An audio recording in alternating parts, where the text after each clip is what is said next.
Babalik tayo ulit guys. So, ayun guys, nandito na tayo sa Tim Hortons guys. Bilisan natin yung lakad kasi 5 second na lang guys. So, ayan guys no.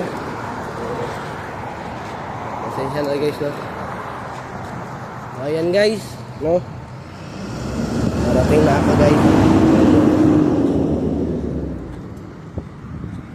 So, abang-abang lang kayo dyan guys no.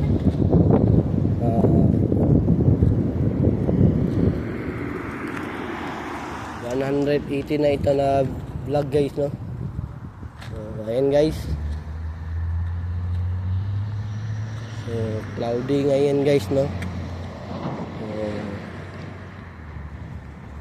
So, ayan guys no.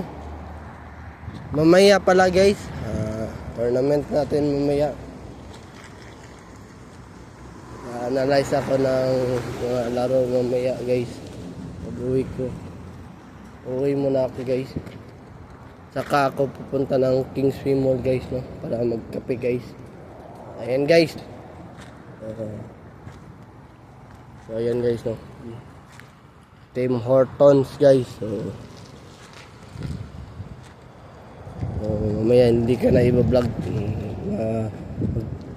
Tim Hortons ako. Kasi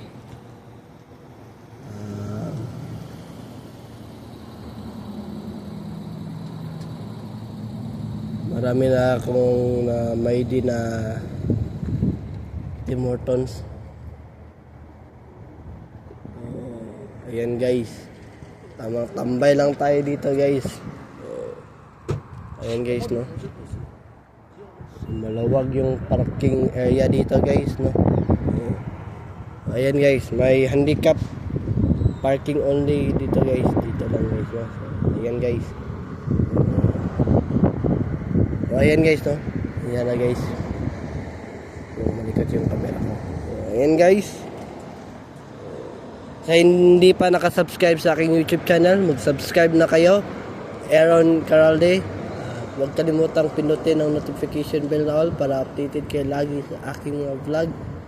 So, ayan guys no. Makikita nyo naman sa vlog ko guys. So, ayan guys. May mattress dito guys. Liquor link guys no. Wine, beer, spirits. So, may drive-thru din tayo guys. Yung drive-thru ay maraming customer pag tanghali.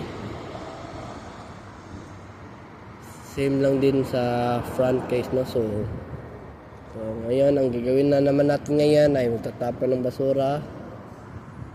Pangalawa yan guys. So yung una natin gagawin ay manghugas ako. Ratings yan guys no. So ayan guys. Dito muna magtatapos yung vlog natin guys. Mamaya ulit guys. Paki-subscribe sa aking YouTube channel, Aaron Caralde, at huwag kalimutang pindutin ang notification bell na all para updated kayo lagi sa aking mga vlog. So ayun na muna ngayon guys. Have a wonderful day and have a nice day. Keep safe and I will see you for my next vlog. Peace out.